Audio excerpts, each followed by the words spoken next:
Hi friends, welcome to routine recipe by Sudha. ఈరోజు recipe వచ్చేసి rice kheer. మనకి ఇంట్లో ఏం లేనప్పుడు స్వీట్ తినాలనిపిస్తే రైస్తో అప్పటికప్పుడే చేసేసుకోవచ్చు. చాలా బాగుంటుందండి, చాలా టేస్టీగా ఉంటుంది. ఈ వీడియోను స్కిప్ చేయకుండా చివరి వరకు చూడండి. నేను ఒక బౌల్లోకి 1 గ్లాస్ రైస్ తీసుకుంటున్నాను.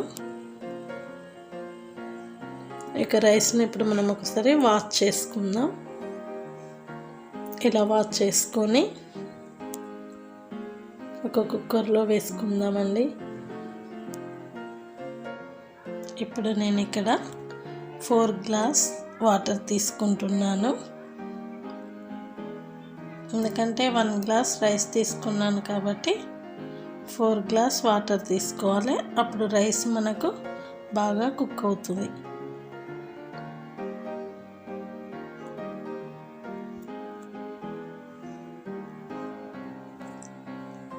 టేస్ట్ కోసం 1 స్పూన్ నెయ్యి వేసుకుందామండి. ఇప్పుడు మూత పెట్టేసి స్టవ్ ఆన్ చేసి స్టవ్ పై పెట్టుకుందాం. 2 విజిల్స్ వచ్చే వరకు కుక్ చేసుకోవాలండి. ఇప్పుడు విజిల్స్ వచ్చాక ఒకసారి మూత తీసి చూద్దాం. ఎయిర్ పోవాలంటే మనం ఒకసారి స్పూన్తో ఇలా అనేసి మూత ఓపెన్ చేద్దాం.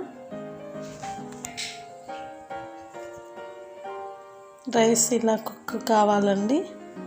ఒకసారి కలిపేసుకుందాం.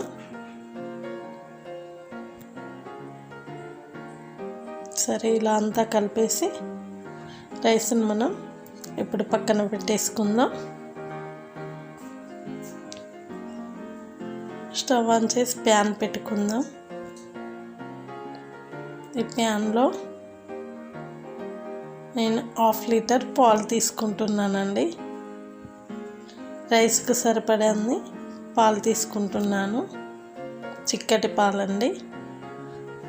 పాలు మరిగేంతలోపు మనం ఒక బౌల్లో గోరువెచ్చటి పాలను తీసుకుందాం.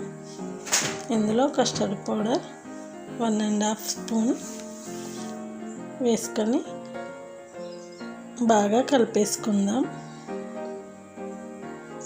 ఇలా కలిపేసి పక్కన పెట్టేసుకుందాం. ఇప్పుడు పాలు మరుగుతుండగా మనం ఉడికించి పక్కన పెట్టిన రైస్ని ఇందులో వేసుకొని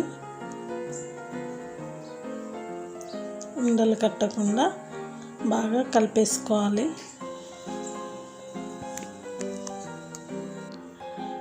స్టవ్ లో ఫ్లేమ్లో పెట్టుకొని ఇలా బాగా కలుపుతూ ఉండాలి.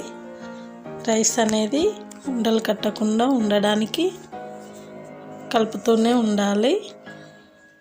దగ్గర పడేంత వరకు ఇలా కలుపుకోవాలి, అడగంటకుండా ఉండడానికి.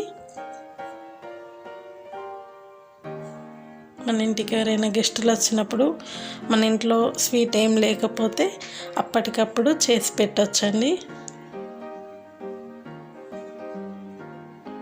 మనం ఇందాక కస్టర్డ్ పౌడర్ కలిపి పక్కన పెట్టేసుకున్నాం కదా, ఈ పాలల్లో వేసి ఒకసారి కలిపేసుకుందాం.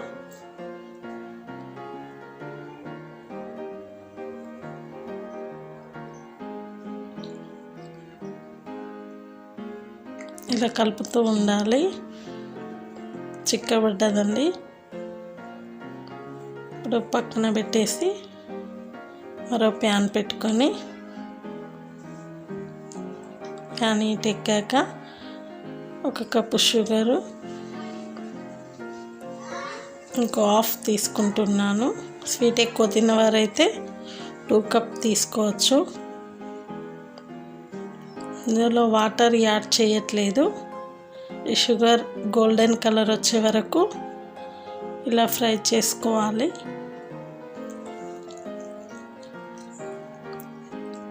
ఇలా కలుపుకుంటూ షుగర్ను బాగా ఫ్రై చేసుకోవాలి. ఇలా గోల్డెన్ కలర్ వచ్చాక ఆనకం రాకముందే స్టవ్ ఆఫ్ చేసుకోవాలి.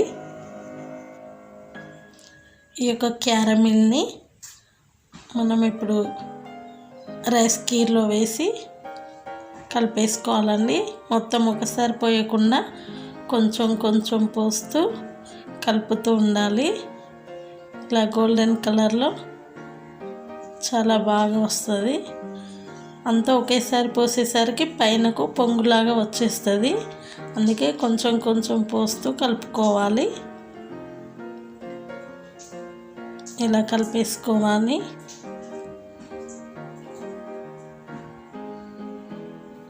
స్టవ్ లో ఫ్లేమ్లో పెట్టుకొని కలుపుతూ ఉండాలి.